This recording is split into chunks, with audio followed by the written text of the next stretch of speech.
Hey guys, Metallic here. In this episode, we are going to be checking out the new update, Chase the Skies. And if you're new to the channel, make sure you like and subscribe to follow me on my Minecraft adventures. So that means we're going to go into the Nether and try to find a dried ghast in the Soul Sand Valley. And another thing we're going to do this episode is possibly even create some sort of docking bay for the Happy Ghast and make a new stable for Stanford and have a few more slots for more horses so that it can't just be limited to one, kind of like how I made it here, because this is a very small stable and it's only made for one horse. So we are going to make a bigger stable for multiple horses, and we're going to tear down this one and make it right here. And then we're also going to make some sort of docking bay for our Happy Ghast. So why don't we jump into it? Also, I had to show you guys what the sunset looked like with vibrant visuals on. It looks beautiful. We need to actually go on a little bit of mining trip because, well, if you don't remember in the last episode, I had to heal up the axe and it's almost dead. But we used the last bit of our diamonds and now we have none. So I think we may have to go on a little bit of a mining trip. So it's a good thing we got the silk touch, because then we're going to be able to pick up all the ores and mine it all back at the base. And then we'll see how much XP and goodies that we end up getting with our fortune pickaxe. So why don't we go on a little bit of caving expedition. I ventured out north of the base and we ran across some snow here, so I'm gonna mine some of this up, because if we're getting that Happy Ghast, we're going to need some snowballs so we can make sure that he grows up fast. Because, oh, sorry Stanford, let me give you a little golden carrot here, sorry buddy. Because if you guys didn't know, they actually need snowballs for them to grow up, and then you'll be able to put the saddle thing on them. I don't really know what to call that. It looks like almost like a pilot hat. So now that we're done mining all the snowballs, why don't we hop inside a cave and also go to sleep? We found a cave, so let's go inside. It was pretty deep. Alright. So almost immediately going into this cave, I ended up fighting a few zombies. We ended up finding a lot of diamonds in this mining session, so we're gonna start a montage right after we kill these zombies. Also, the crazy part is that I have so much footage of me mining diamonds that I had to cut out some of it. Unless it would be sitting here for like another 10-20 seconds.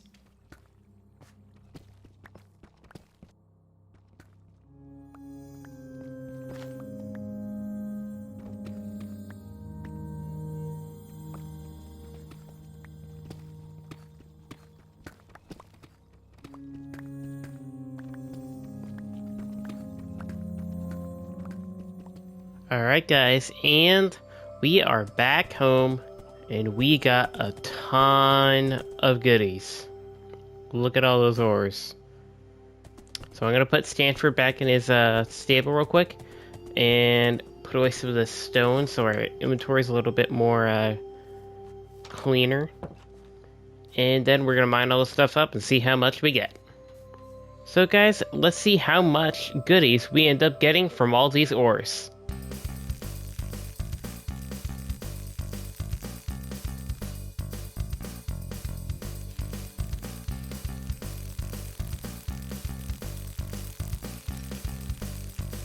We actually ended up getting 1 stack of diamonds on the dot.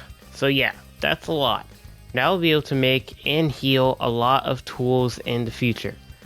And also we got a ton of redstone to where we can't even pick all of it up. There's still some here on the floor. And half a stack and a half of coal, a lot of lapis, gold, and a little bit of copper. So yeah, I think we did pretty well for our mining session that we did. Freaking Enderman came back into the room after like 300 days. Or 200. I don't know what day that was. That Enderman came in my bedroom. How you doing, man? Alright, good talking to you. Thanks for the pearls, buddy. Yeah, sorry, there's no trespassers in my house. They'll survive. Not unless they're allowed. Anyway, look how much stuff we got now. So many totems, guys. I still can't believe we got so many, but back on track here. We got 2.5 stacks of redstone, 2.5 stacks of copper, a lot more iron, and most importantly, 7 blocks of diamonds and some gold. So yeah, I think we're pretty stacked right now on resources and valuables and all that. So I think it's time to go into the Nether and visit a soul sand valley so we can acquire ourselves a dried ghast. Now, just to be prepared for any situation, I made a brewing stand and smelted myself up some fire-resistant potions. We're ready. We got our fire-resistant potions, flint and steel just in case the ghast breaks the nether portal, totems, pearls, dirt blocks, everything we need. So, let's go through.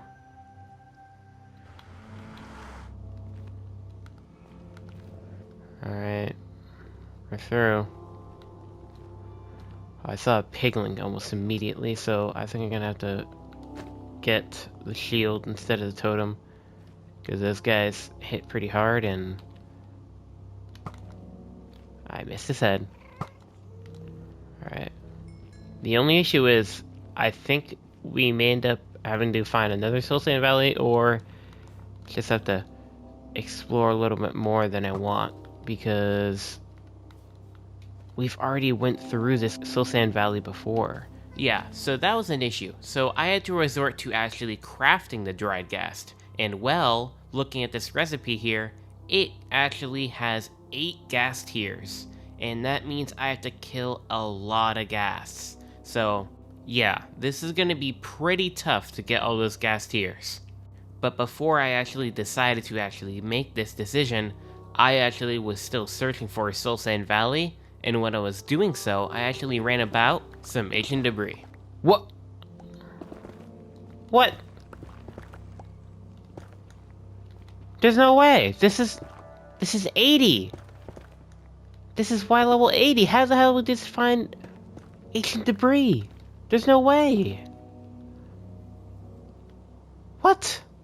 Yeah, so I was pretty surprised that I even found that because usually ancient debris is most common at Y level, like 12 or 15, the lower levels. So that was a really rare find. But anyway, let's kill a few ghasts. There we go. Yes. Uh-oh. I was about to say, we just got all the ghast tears and bro decided to sneak up on me. Okay. Alright, well, we got 2 extra. Because we ended up getting 9 back there, and we just got another one there. So that's pretty awesome. So now we can make the dried ghast. Back at the base. So let's get out of here. Oh, I did it too slow. There we go. Here we go, dried ghast. Alright, and all we have to do now is put them outside in a safe spot. So, probably here, to be honest, I guess.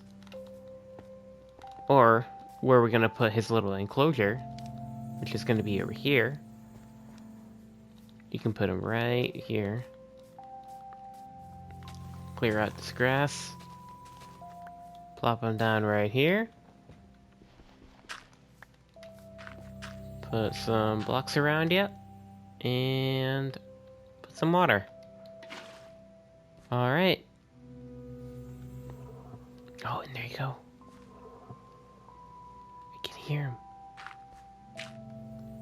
Let's see if I can get to see, you can see his face. Slowly healing him. We're giving him water, so he's slowly getting hydrated. He'll turn into a Happy Ghast. Alright, well, while he's doing that, I think, we should probably make the, enclosure around this. So, why don't we get started on that while he is getting hydrated?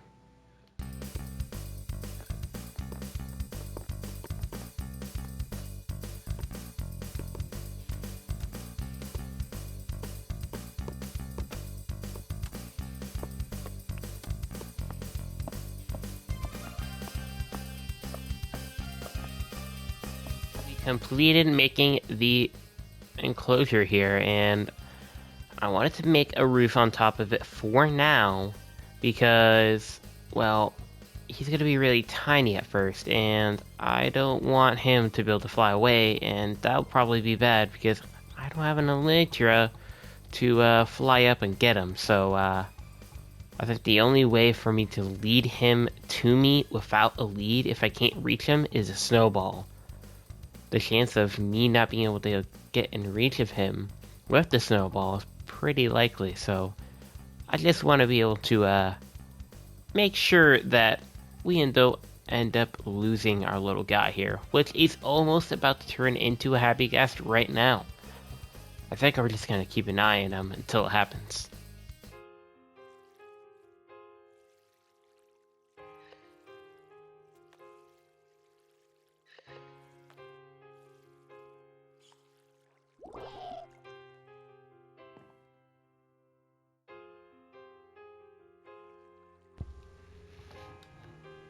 And what do you know? We got our Happy Ghast all fully grown up. I just had to feed it only 8 snowballs and he grew up.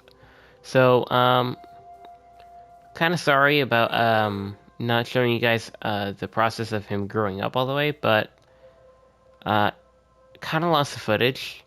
So, yeah, that sucks. But, you know, we're here now, so we got our guy all grown up. So, all we have to do now is get the resources to make the little saddle thing. And obviously, we definitely have to hold a totem while we're on that guy, because if we fall to our death, that would be pretty embarrassing. Yeah, that would be embarrassing. But what I'm doing now is I'm looking for plain glass, and well, I didn't have any, so I had to go to the local river and grab a few sand so I can make the harness, which you can also choose what color it can be, and I chose orange. And I think we are going to choose orange for his hat saddle thingy, because it only makes sense because he's in a little acacia wood enclosure. So let's make that. Make the wool orange. There we go. And there we go. Orange harness. So these are called harnesses. Okay. And let's head over to our little Happy Ghast friend over there in the enclosure. Let's go and put this little saddle on. Or, sorry, harness. Let's take for the skies. Alright. Okay, I'm gonna... Oh, jeez. Where's the hole here? Let's see. Grab. Nope. Okay, grab it. Yeah. And then release. There we go. Okay, so now he's off the leash. Alright, let's go. Put our totem in their hand. Alright. And there we go. We have liftoff. Oh my god, this is actually so cool. Bro, this is Minecraft? Like, what? Yeah, this is so cool, though. Look at the base from a aerial view. Looks awesome. I definitely don't want to hop out of this thing, because, yeah, that'd probably be pretty dangerous. I know you can just stand on top of it, but one thing I would like to see, though, with the Happy Ghast is, maybe, a potential, chest, maybe you could combine with the harness, so you could have, storage up here, because that would be pretty good for, builders, and, if you need to get to, certain heights and stuff, and you're making a huge, tower or something like that, you could like have some more storage on the Happy Ghast, so that would help you out. I think that would definitely be a good addition. Let's see if we can hit the clouds up here.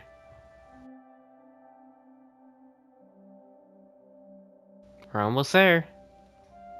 Oh. Here we are, we're touching the clouds! Oh my gosh. Inside of a cloud. Yeah, this is a really cool update. Look at the water in the rivers. That looks so cool. The vibrant ridge looks amazing from this distance. Also, you can see a little bit of a sheep farm I did over there. I needed some gray wool to make that terraforming. I'm pretty nervous to hop out of this guy though. I don't wanna fall. We're gonna do it. Oh god. Oh, that's nerve-wracking. Okay. He stays still, which is pretty awesome, not gonna lie. If he would have been moving, oh my god, that would be so buggy. But yeah, you definitely see the potential in this for building, because then you can just like move up a little bit, back up a little bit. You can look at your builds from a distance if you need to look if you need like a vantage point to see a build from afar. You know, I think this Happy Ghast is gonna help out a lot for builders. It's like a creative mode, but not. Alright, let's get this guy back down into his enclosure. That was a really fun ride. Okay guys, so now that we're done riding our little friend, the Happy Ghast, I think you guys should put a comment down below of what we should name him. I'll choose the top comment that has the most likes. So now that we're done with all the Happy Ghast business, I think we are going to now start tearing down Stanford's little stable over here. And then we will construct the mega horse stable that is going to go right over here. So it has a little bit of space in between these buildings here, and you're able to see the trading hall just a little bit better. I mean, I know it's already a good site right here, but I think it'll look a little bit better if it is put over here. So, without further ado, let's start tearing down Stanford's stable. And don't worry, we'll put him in the enclosed area, the enclosed cobblestone wall for the time being, so that he doesn't run away. So anyway, let's get to it.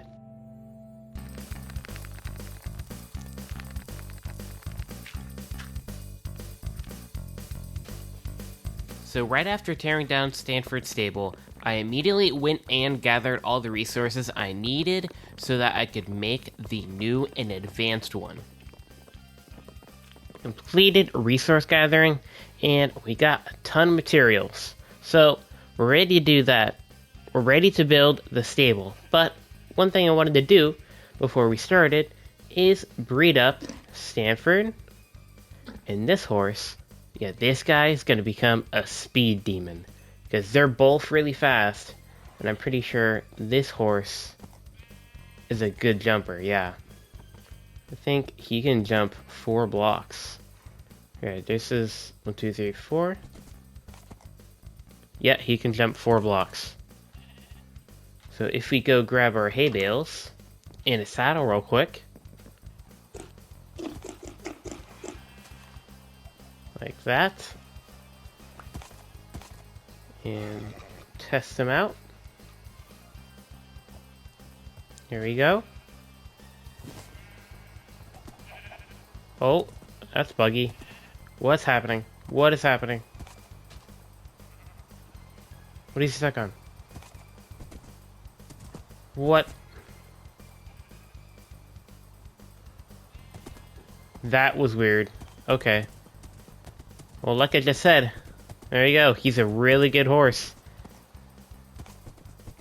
I'm not sure he's just quite as good as a jumper as his mom or dad. I don't know. Whatever side.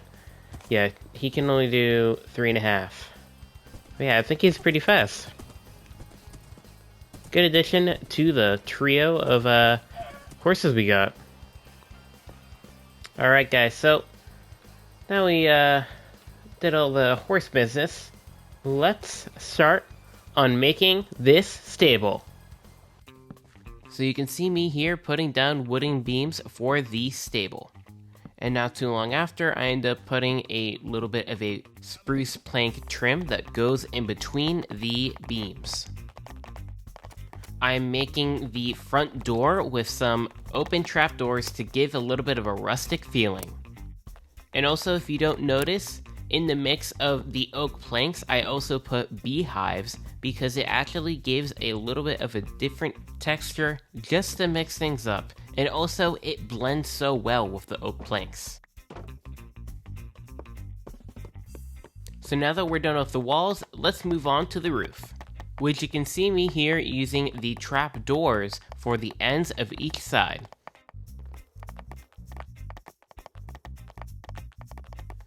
Now let's move on to the landscaping.